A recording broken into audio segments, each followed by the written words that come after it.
All right, hello everyone. I'm Suma CM and I am a watercolorist. And I've been doing the Frank Bette Plein Air Paintout for 3 years now. Super excited to be here and to do a little demo of Crab Cove, which many of you are familiar with. It's a scene I've painted a couple times, so I'll be doing a little demo. A little bit about me. So I've been painting, really drawing and painting for as long as I can remember. So I've always liked drawing, and I work in a variety of mediums. I do mostly watercolor and ink and watercolor, what we call sort of urban sketching, if anyone's familiar with that, really sort of going out on location and sketching and painting and capturing what we see around us. And Urban Sketchers is a international organization. It's a nonprofit, and I've been involved with them, and that's sort of how I got into outdoor sketching, and then more recently got into outdoor painting, sort of with an easel and all of that stuff as well. But one of the things I love about watercolor is it's spontaneous. It's portable. I can kind of take it with me wherever very quickly. So that's something I really enjoy. I also do work in acrylics and oils. But I find that I turn to watercolor because I'm a small person. I like to have things that are portable, right? So I can walk around with my gear. And that's something that I really enjoy. I don't do it full-time yet. So by day I work for a large search engine that I'm sure you all are familiar with, that you use on the internet. But this is what I do sort of evenings and weekends. So enjoy doing this. I also teach in the Bay Area, so I teach workshops as well on urban sketching, sketching outdoors, near sort of San Jose, Morgan Hill, Santa Cruz, and also have taught in San Francisco. In terms of sort of, the subject that I've chosen, one thing that I like about this is it has not only sort of some interesting land stuff, but also a pretty big sky. So the printout that you see, it's not a great printer. I actually printed it out at work. It was not a great printer. So I might do a little bit of interpretation and do a little bit of, add some interest, if you will, to the sky and maybe to the landscapes. So you'll see me do that. A little bit about my setup, if anyone's interested. This stuff is courtesy of my husband, who is very handy, big DIYer. So he actually created this and this board and drilled the holes and everything. And what I love about this is it's super lightweight. It is something that I can fit everything into this backpack and kind of take it with me. So even the tripod fits, in there. Everything is super lightweight. I'm a big fan. I do not get sponsored by them, of Talenti Gelato containers, because they have a lid and there's a hole for that in there. And if I ever need another container, one is, right at a supermarket. So nothing fancy there. In terms of brushes, I actually use a pretty wide variety. I don't really get super fancy about using sable or natural fiber. A lot of mine are synthetic, and I think that works fine. Wait for the cart to pass.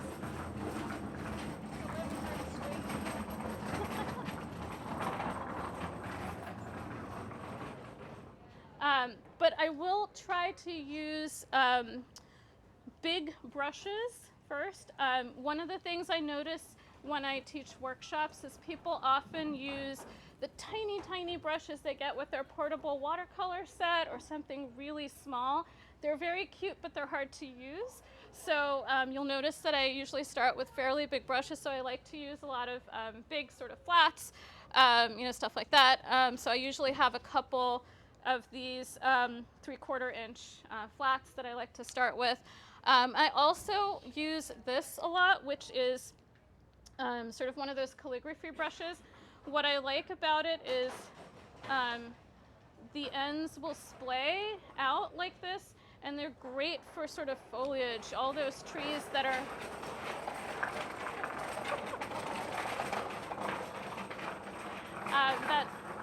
that have a lot of foliage that kind of goes in different directions. So That's something that I use this a lot for.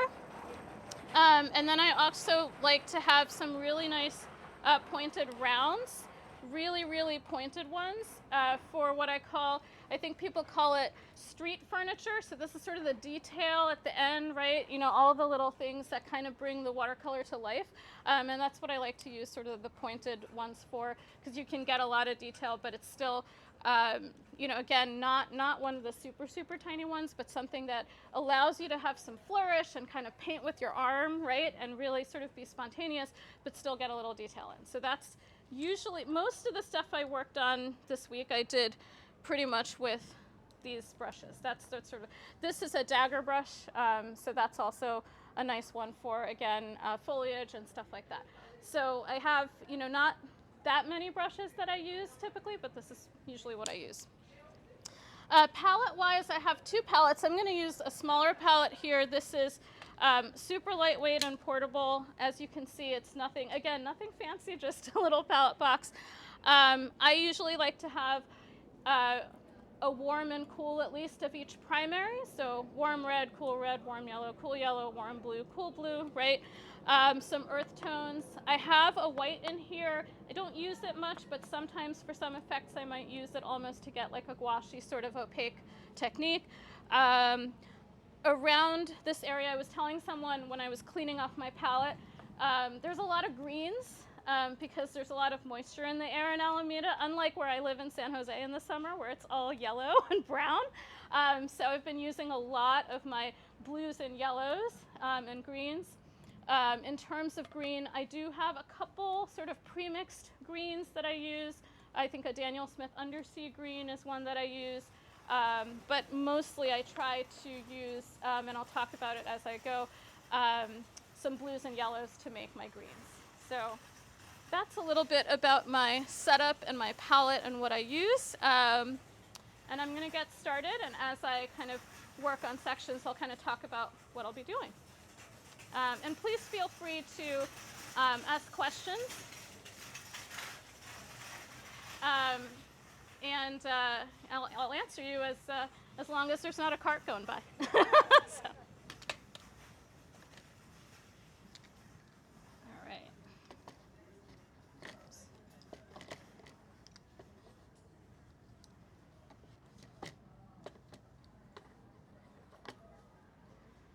Okay, and let me know if you can hear me okay if I'm speaking, because I have the microphone here. Everyone can hear me if I speak? Yeah, okay, great. Okay, and you're good with the video as well. Awesome. Okay, so I'm going to start here with the sky. I like to work usually top to bottom mostly, not least because, you know, because I'm demoing, I have my paper tilted a little bit further than I might normally do with a watercolor. So if I'm out in the field, I probably will tilt it a little flatter so it's not running down so much. So I'm going to start there, and I'm going to do some washes first to kind of get color all over my paper. And then I'm going to watch paint dry. And that's really important to watch paint dry in watercolor if you're working sort of in layers, because it's really tempting to go back in there and do stuff when it's not dry yet. Don't do it. Go do something else. I'm going to put down some washes and then answer questions and talk to you all, because I want to not go in there yet. Okay? So I'm going to start with, I'm going to wet my paper actually first for the sky, because I like sort of having the ability to do some gradients or whatever that I'm going to do here. I might put in a little bit more than just a graded wash just to make it a little interesting, but let's see. So I'm going to wet it down. It's a little bit breezy, so I'm going to try to wet it quite a lot. It's going to dry pretty quickly today, so we'll see how quickly it dries, because I can feel sort of the breeze sort of getting in there. It's helpful that it's in shade, but the breeze is definitely getting in there. I'm going to start with a little cobalt blue, because that is, I think, a good color, especially with sort of the sunny Alameda skies here. What I try to do, cobalt is great. I try to not use just cobalt. So in this instance, I'm going to go in and do a cobalt, and then on part of my palette I'm actually going to use a little bit of a red, and I think I'm going to do a alizarin crimson.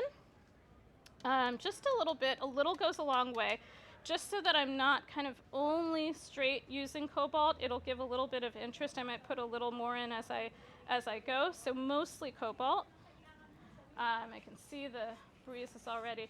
And again, I'm using that 3/4 inch brush and really kind of going in there with quite a bit of, you know, right now, sort of that intense cobalt and a little bit of my mix too as I go. I'm not going to worry about, you know, the sketch is there. I can see it. That's fine, the tree shape. And really kind of going in at the top to put in that intensity of color. I can really feel it drying because of the breeze. And I'm gonna like probably do, let's see, a little bit of see that alizarin mixture. I'm gonna do a little bit of that to give myself a little bit of interest. Again, still working wet. I'm gonna try to keep it as wet as possible as I'm doing this. Just to give myself a little bit of, maybe it's, you know, a little cloud, just, you know, a little bit of not just that cobalt gradient. If I am going to do clouds, what I try to do is think about the perspective in the sky. So if I'm going at top, I might do sort of larger cloud shapes, and as I get closer to the horizon, I might do a little bit of smaller shapes. That typically helps to get that perspective evident in the sky. So I'm not kind of doing large cloud shapes as I'm closer to the horizon. And I don't mind if I go down into this area because that's pretty dark and I'm going to cover over it anyway. So I might just sort of get this wash all the way down.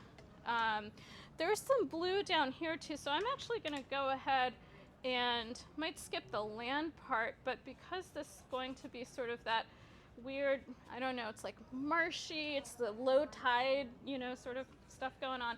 I'm okay to put some of that light cobalt blue even down here as well. All of this is going to be covered over mostly with dark, so I'm going to kind of unify the painting by putting it in other places.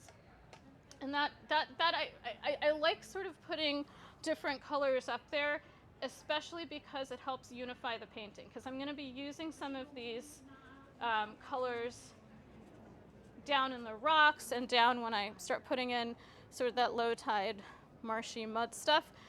So I want it to not be ideally just straight blue up there and then kind of like a color shift that nothing else sort of unifies with that. So I want to try to get some of that in, and I might even put some of that alizarin, which is a very intense color, but I can see that, you know, even down here, it's okay if I kind of go in and put some of that in there as well. It'll kind of get covered up, but sort of we'll put some of that in there so that we have some of that underlayer of that in there, and put that in. I might go here very much only with sort of a dilute mixture. Once I kind of do this, I don't want to touch it too much. This is a decent paper, so I can do a little bit of lifting. One thing that I think people try to do is they're like, oh, I want to put something else, and they go right back into that sky and create, like, you know, blooms and all kinds of stuff going on. It's fine. Just sort of leave it the way it is as much as possible. You know, and once you have those colors in, I pretty much will leave it. So next I'm going to work on putting in that underlayer for my rocks, and then I'll do a little bit of that for the tree shapes as well. So one thing to notice in this printout, the tree shape is almost like a silhouette. I'm going to put some color in there. I'm not going to paint it in that almost you know, dark black that it looks like on the printout. That was just a weirdness of how it got printed. So I will put some underlayer in there. I'm going to wait for that blue to dry. I'm going to underlayer that, and I'm also going to underlayer this. Notice that in the rocks we have some contrast, right? Where is the light coming from? It's coming from that side, right? So your light is coming from here, so the right sides of everything has light on it, right? So I'm going to keep that in my mind. That's true of everything, right? If you look at even the shadows that you see even on these moss-covered rocks, all of those shadows are going to be on the left side and kind of left and down, right? Because the sun's kind of coming this way. So I'm going to keep that in mind when I do my underlayer. I don't want it to be too dark. I want it to be sort of the value of that light color, so that once that dries and I can come back in there with the shadow shapes, that'll stay, right? The light surfaces will stay. So I'm going to do that with sort of a light color. So here I see a lot of burnt sienna type stuff going on, but I also, again thinking about unifying, I want to put in some of that alizarin because I see some red in there. It's a kind of a reddish color. So I'm going to use some alizarin as well as I do that underlayer for the rocks. So I'm going to go in with some alizarin, and I like using either I'm going to use a raw sienna. I like raw sienna. I like Quin Gold. That's another one I like. This one I think is a Quin Gold is what I'm using here. And I'm going to do a little bit of a light underlayer. Again, I might add more color than you might see sort of in the image, but I'm going to try that out. Okay, that's pretty light. So that's going to be, I think, my underlayer for some of these rocks here. The other thing I'm going to try to do here is I might not scrub paint over the paper. I'm going to leave some white spaces. I find that if you leave a little white, the eye will dance around. It kind of gives a little life to the page. So I'm not going to sort of be too prescriptive about, oh, I'm going to kind of scrub it all around. I'm going to do a little bit of a scumbled kind of a technique here. So I have a little bit of that, of those lights. And I'm going to take that underlayer through all the way because I see that and I'm going to put a little more sort of alizarin. I don't want exactly the same shade everywhere, so I might kind of vary it up a little bit. Notice that when I do go dark, I'm trying to kind of go on the lefts even here just to anticipate where I might put a little bit of that dark. But I'm going to kind of go around all the way sort of. I think it kind of continues and continues and continues. I can underlayer all of this. Maybe I'll put a little bit more of my Quin Gold as I sort of go a little further into that area. So I'm really kind of putting that down over there as sort of my underlayer. And you'll see that I'm trying to establish already sort of the plane. So the underdrawing that I did was pretty simple. I just wanted to establish a couple things, right? One, sort of like the ground plane, where it was going to meet the sky, where the general tree shapes were going to be, the main sort of, the main idea, which is this big tree that's over here.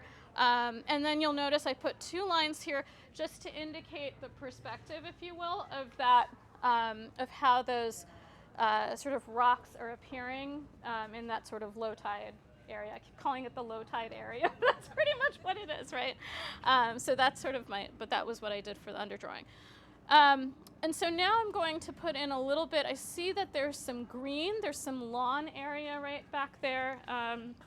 So I'm gonna put that in, and you'll notice I'm still using only my flat brushes, right, so far. So for that, I'm gonna do, I might do there's a couple greens I really like. One is to mix a dark blue. I usually use indigo or an indanthrene blue or a Prussian blue with a light or a cool yellow, which would be like a lemon yellow or a cad yellow light or a bismuth yellow, things like that. Cadmium lemon. So things like that are a good mix. So I'm gonna do or Rayolin yellow. That's another nice mixing cool yellow to mix. So I'm going to do a little bit of, I think I'm going to try the Aureolin yellow, and I'm trying to make this underlayer for this patch of grass, this green. So here I'm going to put, I think this is an indanthrene. So that's a pretty nice green that I'm getting. You'll see it in a minute when I put it on. And it's a very small amount there. I might exaggerate it a little, you know, because on the photo you can barely see it, but I might kind of do that a little bit more here. So I'm going to put a little bit of that in here. Again, as an underlayer, I'm still leaving a little white space for some light to dance, but that's sort of my underlayer. And then you can't see it, but there's a little bit of that sort of green stuff here as well. So I'm going to kind of continue that over. And you know where else that is actually, I might add that in here. Again, just looking around and unifying a little bit. I can sort of bring that into some of the trees that are going to come in the background, because it's going to be pretty dark, so I can kind of use this as one underlayer there, but also maybe kind of start putting in a little bit here, because there's a lot of mossy greens in here, so I can put a little bit over there as well. So the last piece that I haven't sort of done an underlayer on, because I was waiting for this stuff to dry, which I think it is dry enough, is the tree itself. So back to unifying colors. So if I'm doing that as a dark, I might do a alizarin crimson, which I've used previously. Maybe I'll do a little bit of the mix that I have from the sky, that sort of cobalt blue and alizarin mix. That might be a nice underlayer, so let me try that. So cobalt blue, little bit of alizarin, again, not too much, because it's a little goes a long way with that. It's a little bit gray, so I might add, I'm going to add a little bit of a burnt sienna. I kind of like that. And why not use some of the mix I have here as well? So that's going to just create like a tan brown. I'm going to go in and make it much darker, but just to sort of see where that goes, I'm going to start putting in some of that shapes. So here's where I might get a little bit more precise in my brush strokes, because I do want to follow a little bit the line of the tree that I've drawn. I'm still leaving some white spaces here as well. Again, thinking about this is the shadow side. Again, you can't see that in the print, but still thinking about this being the shadow side. And the reason I'm trying to be a little bit precise here is when drawing trees, if you make a wrong mark and then you expand the tree, at some point the tree starts getting a little unrealistic, right? There's only so big that the tree can be, and you're like, that tree doesn't live in this island. So I'm trying to be a little bit careful about my marks there. Still varying my mix, so whatever sort of like mixes I might have that have a little bit of that dark, I might kind of put it in there. So trying to get, you know, a little bit of that variance. Maybe I'll put a little more alizarin crimson, get that in there, varying my marks. When I'm doing the branches, I tend to not use the flats, because again, I might sort of make a stray mark with where that branch is going. So that's where I like to switch to one of those pointed browns, because it's easier to control when I'm doing the branches, right? So here I'm going to sort of take, oh, I'm like running out of mixes here. Okay. It's also drying very fast, so put more burnt sienna down. Let's see, back to my cobalt and my alizarin, get my dark going. Okay, so here, again, sort of maybe I'll use this to outline some of these branch shapes. It's an interesting tree because the branches almost come weirdly like at right angles, and then they sort of go down. I don't know what kind of tree it is. Maybe someone knows what grows in the Crab Cove area, but I've always been fascinated by this tree. It's a very interesting shape. So, you know, kind of like taking some of that. Here I think it's going to be more, yeah, it's going to be that tree, background tree that's going to come in there. But again, just sort of like putting in, generally speaking, where some of those branches are. Now, up here, there's going to be a lot of what I think are sort of the foliage or the leaves that are kind of coming down. So that's going to be covered over, but I want to at least give the idea of the shape, you know, of how the sort of branches are kind of coming down here. Again, there's going to be a lot of stuff covering it, and I might, you know, sort of start putting in a little bit of that too. But just to kind of get in that tree shape will help, I think, to get the foundation there for what's to come. So super light, but I have sort of the skeleton down. There's a little bit of, I think, where the tree actually is going to be. It does have roots after all, but there's going to be, I think, some rocks there as well. So let's see, there's a little bit missing here in terms of between that grass and my rocks. So let's see what I can do there. Another thing I might do when I'm trying to sort of think about the whole is complementary colors. I look at complements. So here I have things that are sort of red to yellow, so I can think about how do I make sure that I have something that might be more sort of greenish to that purplish as I look for a dark that I might put back there. So maybe I will go a little bit of that green, but tone it down a little so it's almost a grayer green, just to sort of give it some kind of contrast there. It's just, you know, ground or whatever that is in between, so so that it's not blank there.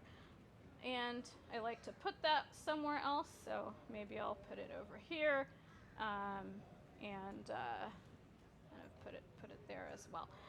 So that is very light, but it gives me an architecture, if you will, of the underpainting. And I'm going to pause and let that dry now, because if I go back into it right this second, things might happen. So I'm going to pause and let that dry. Any questions while I am pausing? What yeah. kind of paper do you use? I use all kinds of paper. This paper actually is, this is it's again, not a fancy paper, the Arteza brand, if you've ever heard of that. It's just sort of a, I mean, they say professional grade, but I mean, it's not like a fancy paper. This is sort of things that I would use for practicing, demo, stuff like that. Sometimes I've used it actually for bigger pieces, like pieces that I would show, and it's actually not bad. I use Arches. I use, what is it? The Fluid 100, if anyone has heard of that. The 100% cotton one. They have two different ones. I like those. The blocks or the pre-cut ones, those are really nice. I use Hahnemühle sometimes as well. The ones that are heavier weight. There's some Hahnemühle papers that are super kind of student grade, and I don't like those. But I typically like, my preferred would be like a 300-pound paper, because it's very, very nice to work on something that won't buckle. So you'll notice that, I mean, I just have my paper taped to this, right? So I don't pre-wet it, and I don't do all that because I'm impatient. I just like to go paint. So something that'll hold up to this, and I find that actually this holds up. It's, you know, Arteza is not, you know, bad. Hahnemühle, the heavyweight ones are good. Yeah, the Arches, sometimes the sizing is a little inconsistent in some of the blocks that I found. So sometimes I love it, and sometimes I struggle to get the paint to look vibrant on it. So it's a little bit, you know, everyone has, I think, their preference in terms of which paper to use. Some people will swear by one brand, and I'm sort of, you know, I don't, you know, say, oh my gosh, you have to use like Raphael brushes and Arches paper, and that's the only thing that works. I mean, I think, you know, you can make a lot of stuff work. You know, it just takes some practice with whatever. I know that some people like the Stonehenge aqua, that's another one that people like as well. I've used that sometimes, so really depends. So yeah, any other questions while we're waiting for watching the paint dry?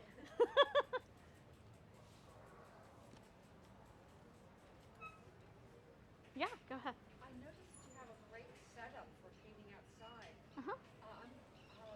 Is that something you put together yourself? So the question was about my painting setup and whether I put together myself. My husband put it together. He created the two boards.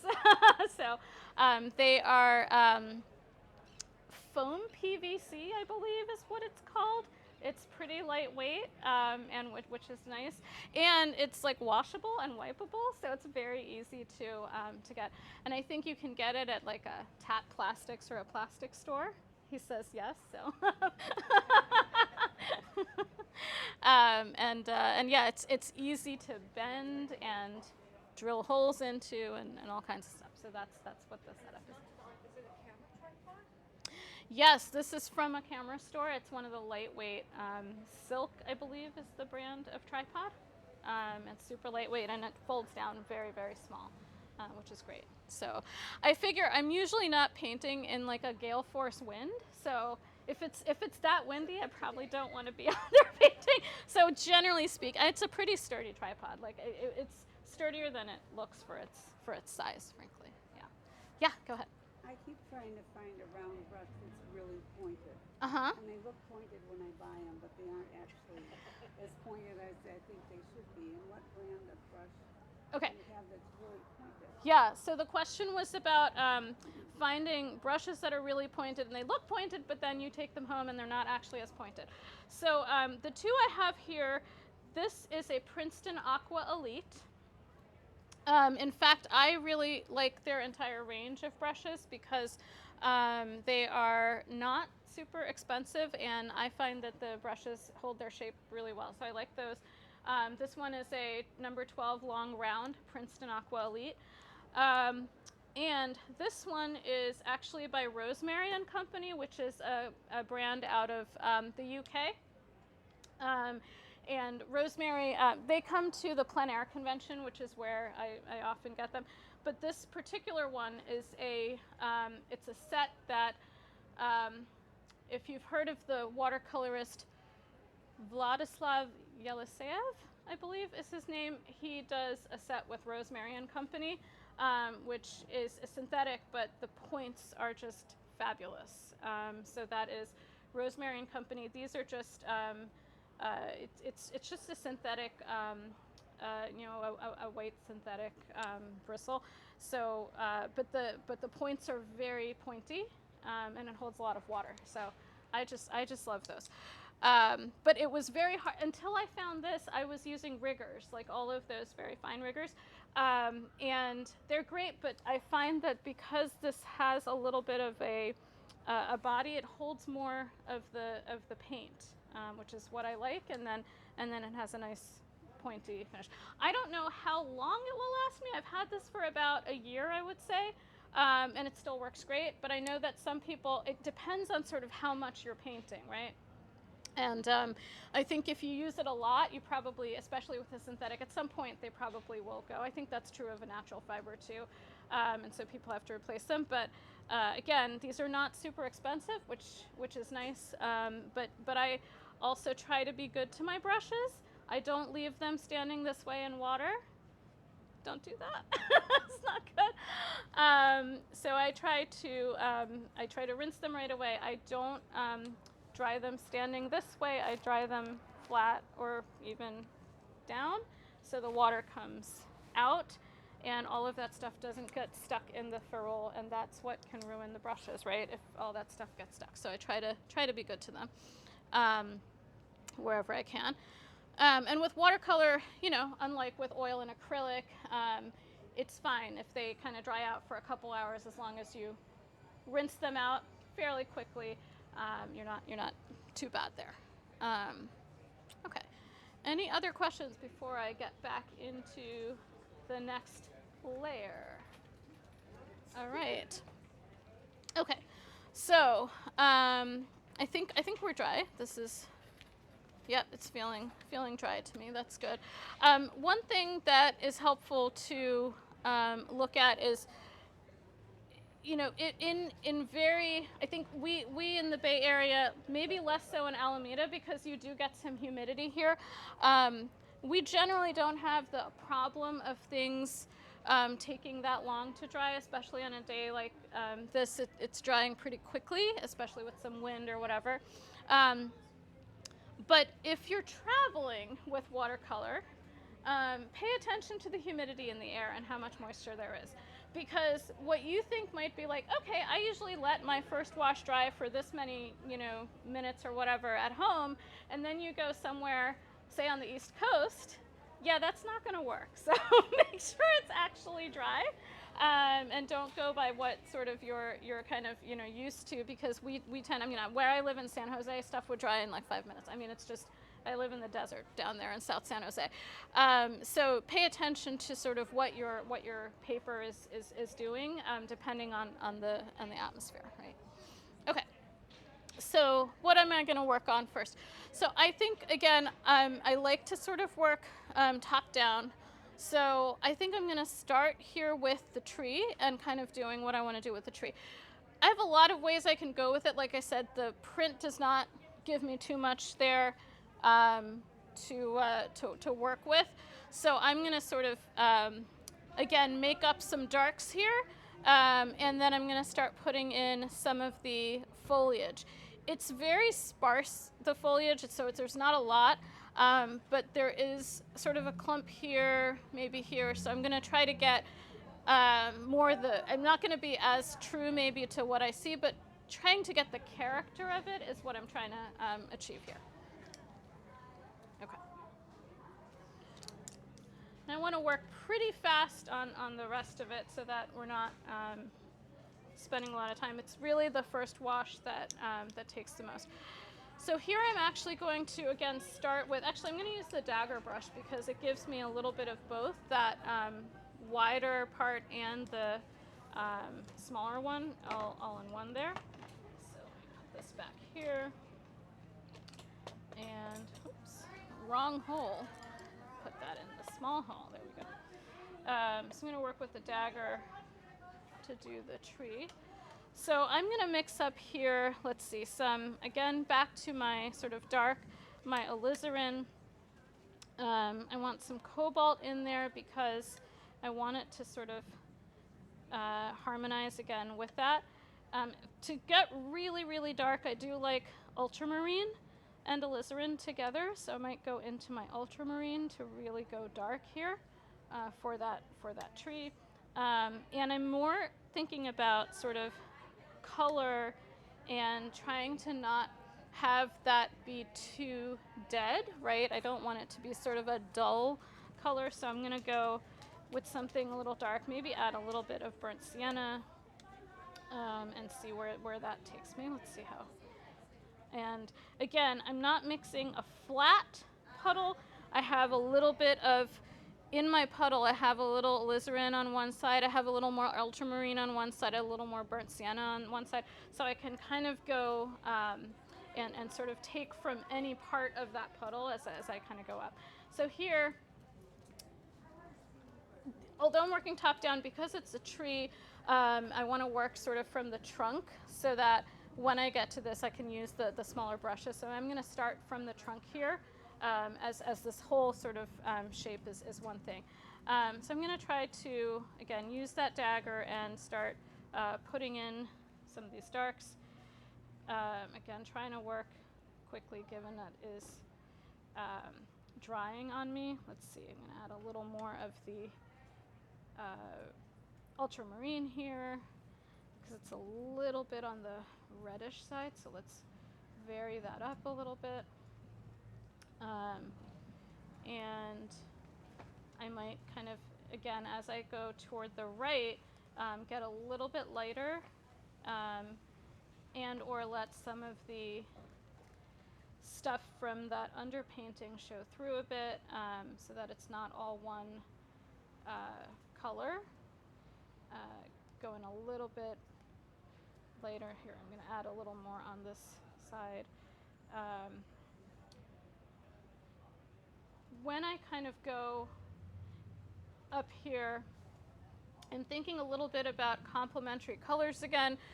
The sky is largely cobalt blue, so I'm going to try to maybe put a little more of the sienna, which is more orangey, as I kind of go up there, just to be a little bit of, have that complement a little bit as I sort of go a little higher up in that tree and kind of hit where it's on the sky.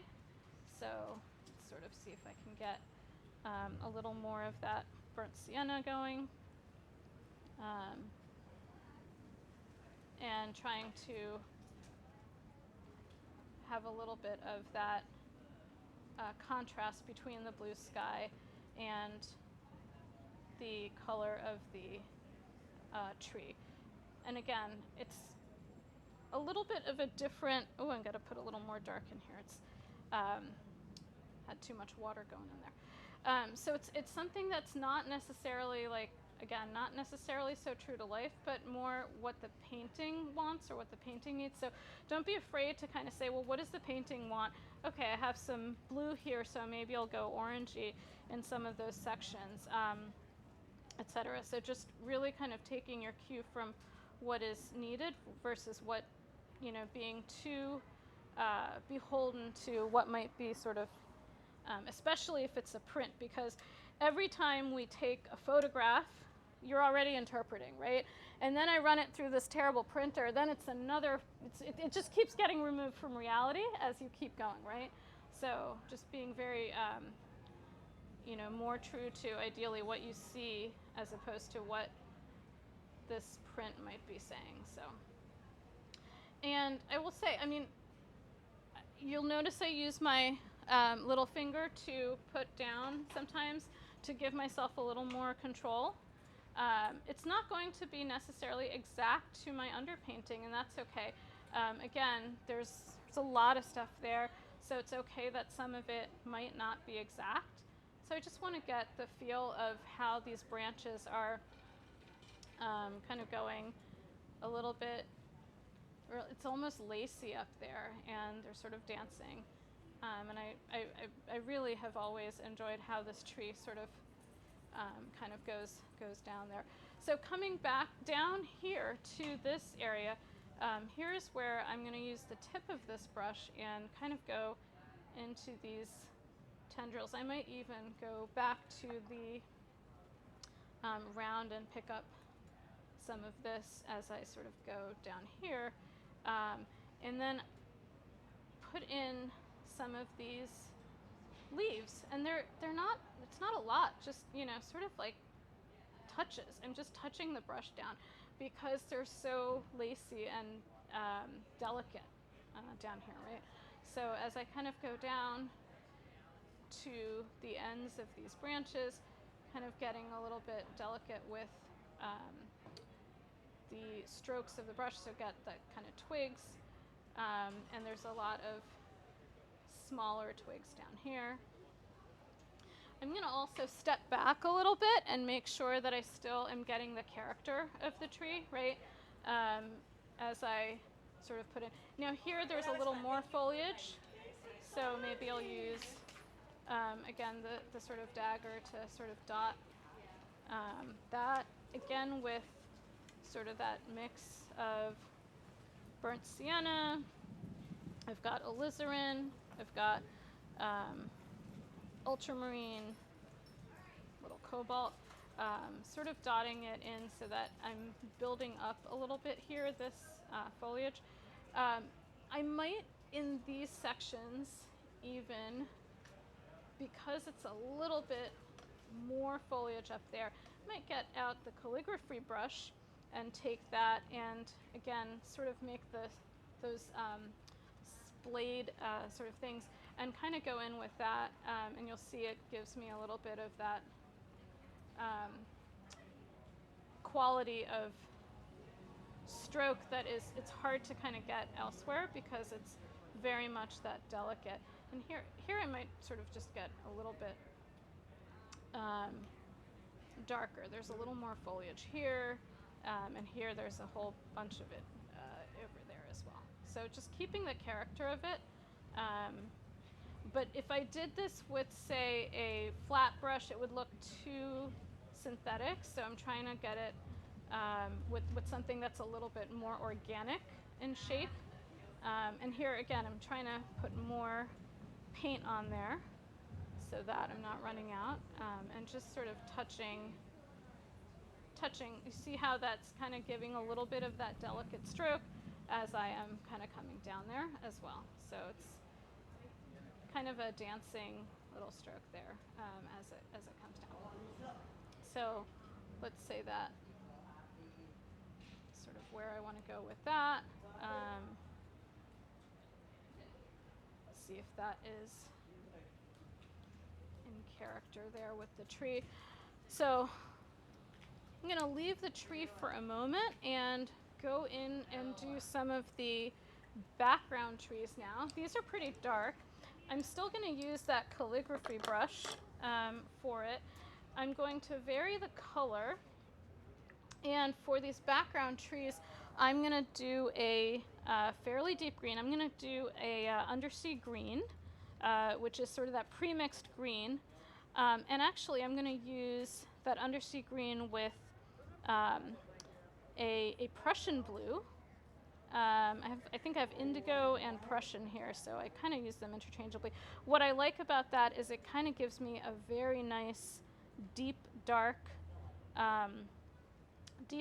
I'll show you. That's like a nice dark green for things like conifers and stuff like that. So that's a nice green. So I'm gonna go with that. Again, trying to vary it up. I'm gonna use a little green gold. So that's kind of a nice color as well to vary it up. So you see there's a little bit of, I think, lighter, there's some darker, and so I'm going to go in again with this brush because it gives me these sort of nice organic shapes, and I'm going to vary it as I kind of go, but start putting in some of these background trees that I see here, being careful not to go too far into, not to go on top of the bark there, and then varying it up again with some of that green gold. So you see you get a little bit of variation there. You can also use a little alizarin crimson to, if you want a dark with that green, so you can kind of get a little bit of a duller, darker green. But I want it to not be a flat shape, right? Because there are different trees. The planes are, different. So I'm just kind of going in and again, leaving a little white space, right? The trees sort of have this angle to them here, so I might kind of try to do that. These are ones that have a little bit of that flat sort of, they kind of have branches that kind of go like this, I've noticed. So trying to have that character as I'm going. So I might kind of mimic that a little bit with my brushes. I don't know whether they almost look like, are they cypress trees? Cypress, yeah, that's what it is. So that's sort of the kind of look that I'm trying to get. Even though these are distant trees, I want that character of them. If I were doing something that was like, those very tall ones, maybe I'd kind of go up and down, right? Like something like that, which would be a very different, type of tree. So really trying to get that. But you see that there's, it doesn't have to be sort of one color, right? And you can, while it's wet, you can even add in some of that color. Again, the whole thing of the sun's hitting sort of on this side, right? And the darks more on this side. So maybe I'll kind of go in and make sure that my darks are more sort of over here and the sunnier parts out that way.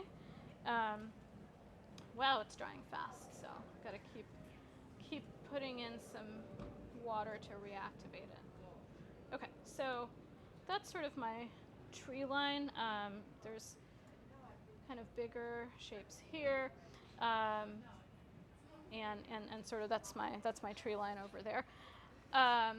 And now I'm going to actually go in and put in the beach area here, which is I have some sort of light tan on my palette. How are we doing on time?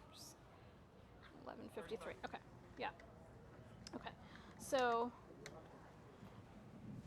there I'm gonna create sort of so this is the sort of the beach area that's here on the print.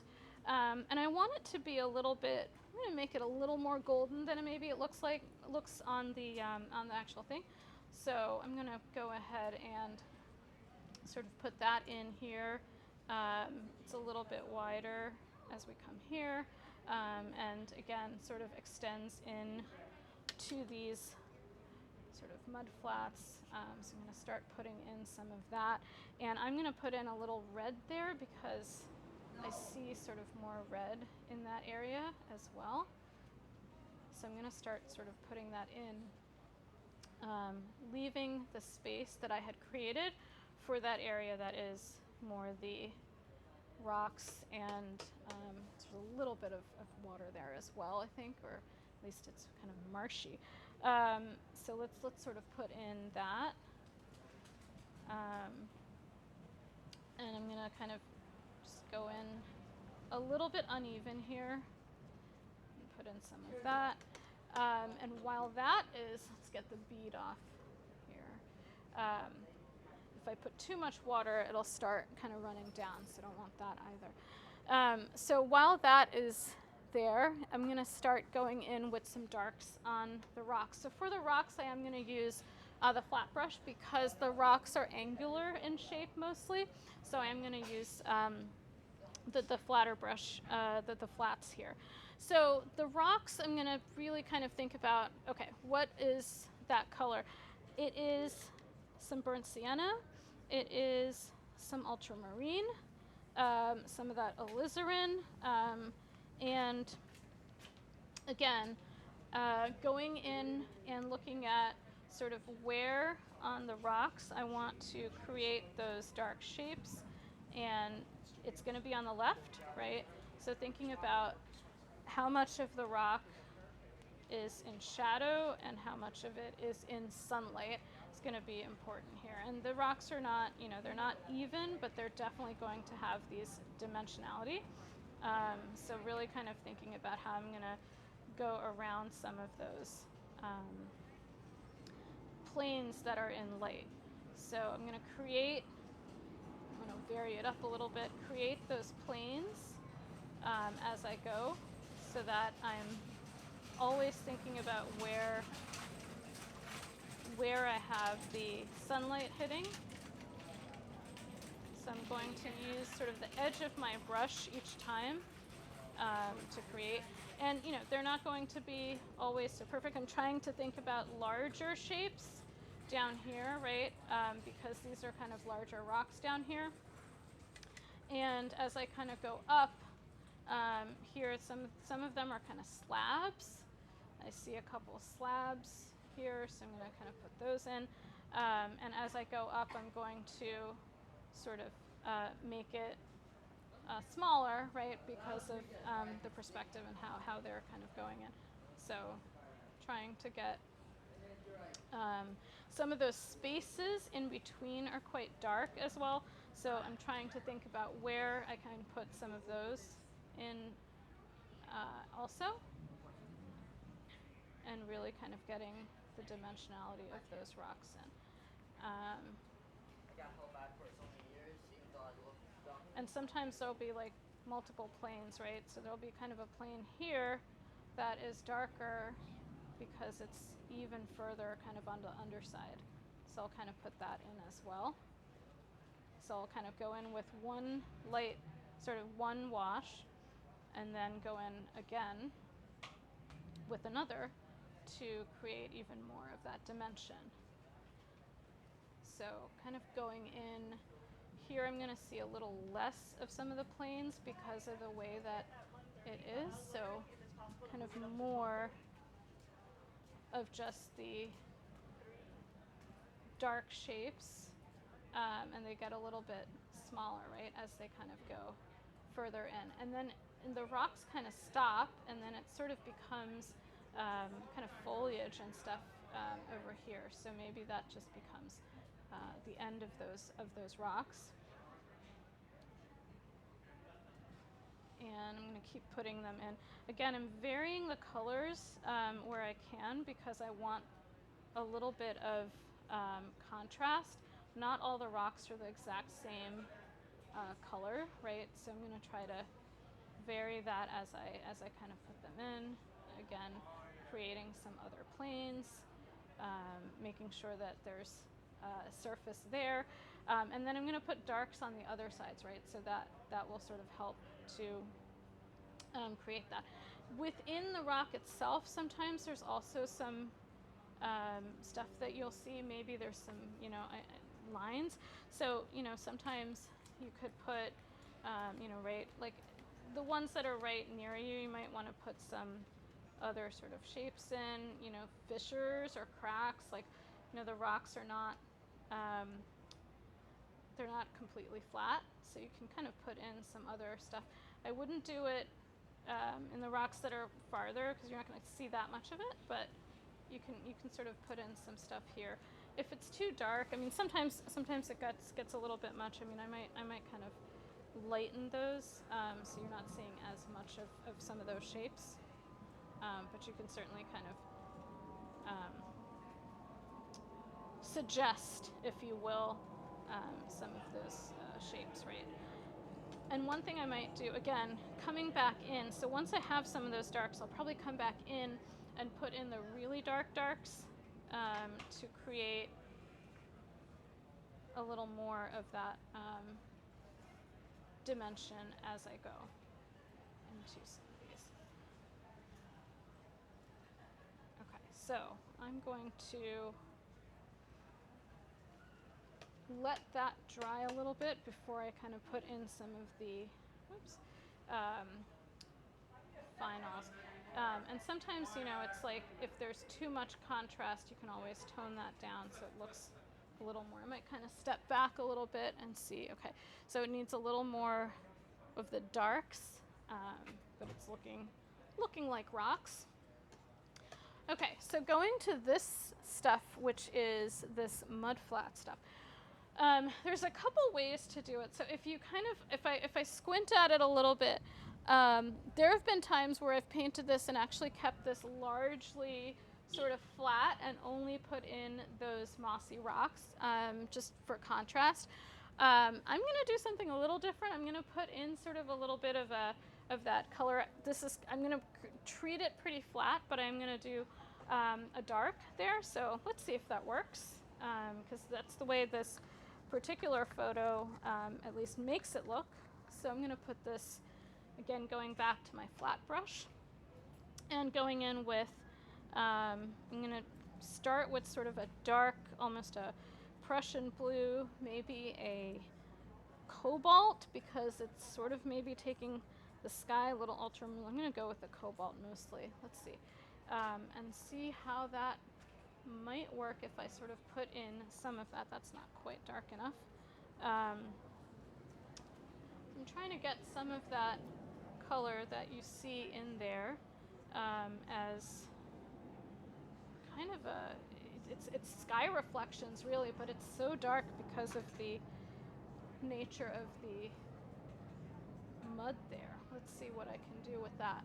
And let's see if we can't get a pretty dark in there actually for that entire, okay, so that's that. I put in a little burnt sienna, and so you see how that's kind of granulating a little bit with what I'm putting in there. I'm leaving some white still, but I want it to kind of have the quality of mud but still reflection, if that makes sense. And I want to leave a little bit for some of these rocks, but I am going to go into that area a little bit too. And I want it to kind of look a little bit messy, but also reflective at the same time. So I don't know how successful it is, but let's see. Okay. So I'm going to be lighter in that area where I want some of those rocks. But I think it kind of gives you an idea that there's sort of this weird water-ish, mud-ish kind of thing. It's a little interesting.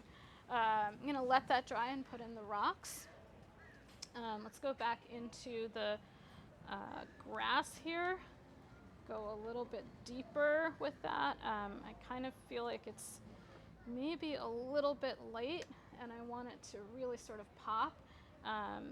So let's put in the green gold, a little bit of the dark sort of indigo, and give this a little dimension. Okay, so that's looking a little bit more grassy than what we had in the underpainting. So I'm gonna put that in here. I kind of like the way that gives a little bit of that contrast. I'm gonna bring that on over here, give it a little shape. Okay. Do I want anything else in there? Maybe I'll add a little bit of just something so it's not exactly the same color every single place. Kind of get on there. Okay, what else? While I wait for that to dry, I'm gonna put in, there is, weirdly, a row of palm trees back there. So let's put those in. And they are coming up to about halfway. Okay, so let's see. And I'm gonna try to make them maybe go a little darker than that would be nice. Okay, so let's give myself a sort of a greenish dark. I love using that indigo or Prussian blue or whatever for these things. Maybe a little more of the burnt sienna. Okay, so we have this random row of palm trees that I think goes all the way down. So let's give them a little bit of a branch and a place to sit there. And with these palm trees, they're very far in the distance, but I'm basically putting in a little head and giving it a trunk, and that's about it. Okay, so I've made a row of soldiers. You don't want that, so I'm gonna put some of them closer together, some of them a little bit taller maybe. So again, just suggesting that row of palm trees back there, not too much. Let's see, I'm gonna go in and put some of these darks in to the rock. Again, going in with that deep sort of Prussian bluish kind of thing, a little bit of the burnt sienna. And this is really to make sure that we put in, this is going to be just sort of the sort of deep crevices, if you will, because some of these have, where the two rocks meet, there's like no light at all in there. So I want to make sure that we're adding in some of those really dark darks to give it the idea of,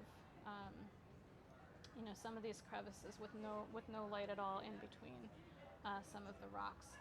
And just making sure that that's, kind of believable there, right? Because some of these really have no light hitting them whatsoever. So let's just kind of get in there and give it a little bit of more dark than we've even given it before. So we have some of those rocks here as well. Nice to give them a little dimension. Also, the underside of the slab as well that we see here. Let's see what we can give it. Maybe a little too dark so I can blot it. Yeah. Okay, so let's see what that looks like. All right, so we've got some rocks going. This one looks a little too light. Bring that in. Maybe there's some gray in there as well, not just brown. So we can add a little bit of gray. So we have some rocks. Some of these shapes, if they're looking too static, you can combine them. Nice to sort of have some darks connected. They say connect your darks. So wherever you can kind of connect that, that's also good.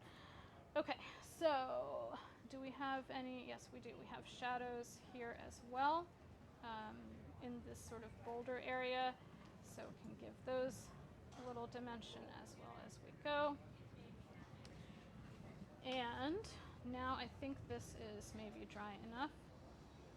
So let's put in our really dark shapes here for this. So here we have kind of this, in low tide you can see sort of these very dark shapes that come out of, well, they're just the rocks that are sitting sort of on the floor. So I'm going to put that in again with different colors to varying the color. And I like sort of using gradients here, so I'm using sort of burnt sienna, I'm using my ultramarine. Again, thinking about the size of rocks that are here, and then thinking again about the fact that when I'm kind of up there, it's going to be, and they're mossy too, so that's the other thing I want to kind of make sure that we're, you know, including that little bit of moss. So I'm going to kind of go smaller, and, you know, trying to vary sizes and shapes so they're not, again, too static. So I'm trying to put in sort of these things, and they get smaller, right? So they kind of start out small, so I can go a little bit, you know, sort of put in some of these here. And as they kind of come toward me, start getting bigger, and then I can kind of put in some of those shadows, right, as I go. And they're kind of just sitting there on the floor of the sea or the marsh, the cove area there. I like sort of the fact that there's some of them out here that are a little bit smaller, some of them are bigger. There's some small ones that are kind of reaching out here as well. Varying the shapes, varying the colors. So some of these are kind of greener, some of them I'm putting in as a little bluer, trying to be a little bit different as much as I can in each one.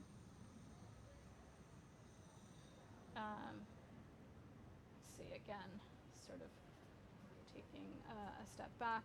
So they're coming in all the way to the edge sort of our beach as well. So let's kind of put those in there. I'm paying a little bit of attention to where that is going, because I want to make sure that I keep that perspective a little bit, that I'm not losing sight of what would be bigger and what would be smaller as we go back in space. And then again, kind of making sure I'm also adding in that sort of mossy element to them, because there's a lot of moss that's there.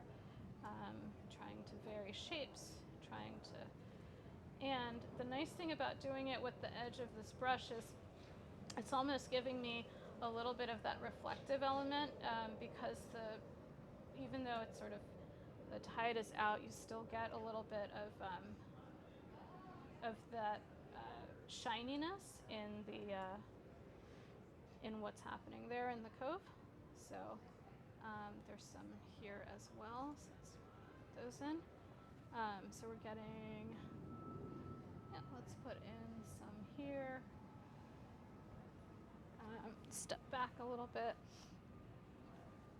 Okay, so one thing I think I'm noticing is some of them here are much closer together, so let's not have them too disconnected. So I'm going to give it a little more connection in parts, so they're kind of on top of each other. And I can also go in and do some of them with a different brush, again, to give them a little bit of a different shape. Maybe put in that dimensionality as well, giving it a little bit of that. Okay. So then, very, very subtle, sort of, there's some darks over here that I'm going to put in as well, just to make sure that that has a little bit of definition back there. I don't know what the darks are, but I see some darks there. And again, some of the areas here that we put in, making sure that that also gets that same treatment as well, so that you can see that there's some interesting sort of variation here as well. All right. I think we're getting 12:14. Any questions as I kind of keep putting some finishing touches on here? Questions from the audience? How's it looking from back there? I have no idea what else. Okay. All right. Okay. So it's always important to step back from the painting, right? I don't know. You tell me when I'm done. Well, it's looking good the whole time. So it keeps getting better.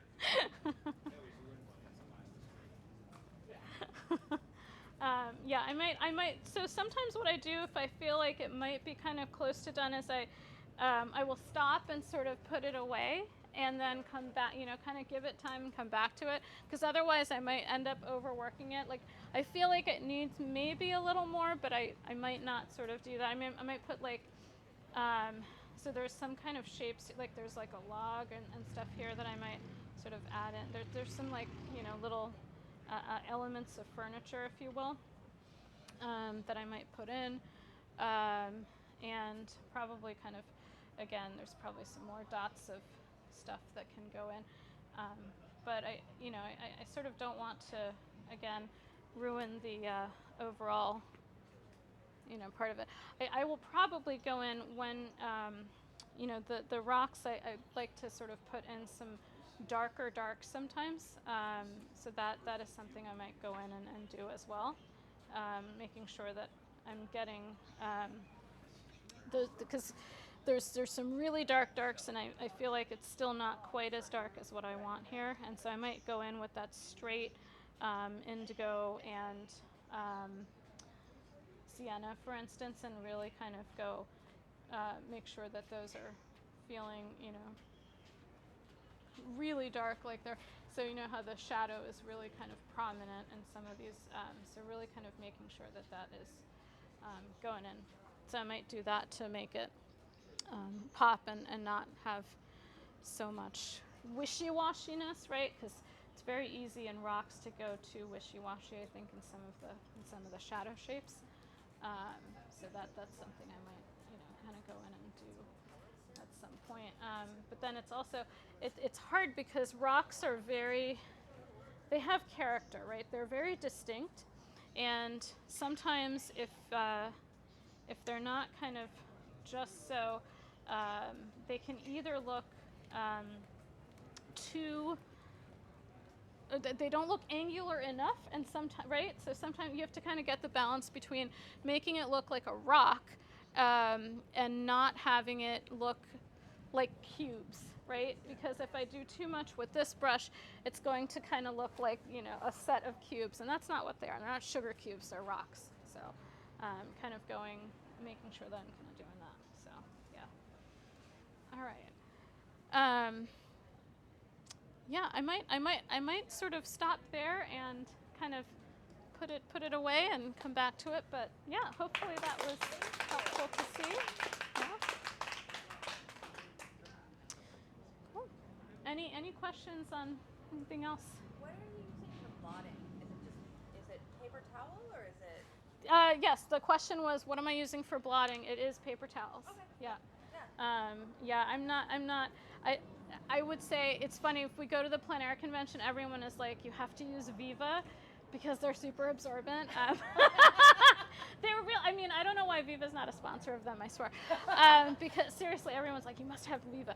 I will say, like, I mean, you do want them to be a little absorbent. Like, don't use, like, you know, the really thin kind, because then you go through a lot very fast. When I'm in my studio, I mean, this is just for here, but I like to be a little more sustainable and use like actual cloth rags and stuff and not go through tons of paper towels. So we like the environment too. You know, so yeah. Any other questions? Is it okay to come up close and Oh yes, it won't look as good up close, but please do. Do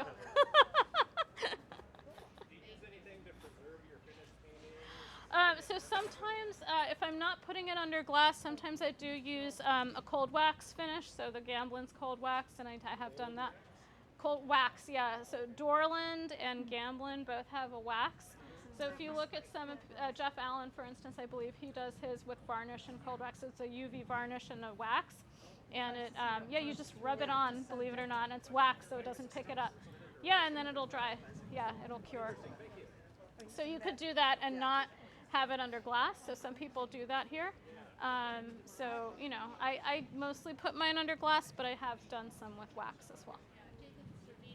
Yeah. He uses some kind of a spray. Yeah, they do a UV, like a Krylon UV spray, and the wax is to kind of, yeah. Does it So. affect the appearance of the surface at all? Or? I think it makes it look nice, actually, because it kind of gives, the wax gives some depth. It's like a varnish almost, yeah.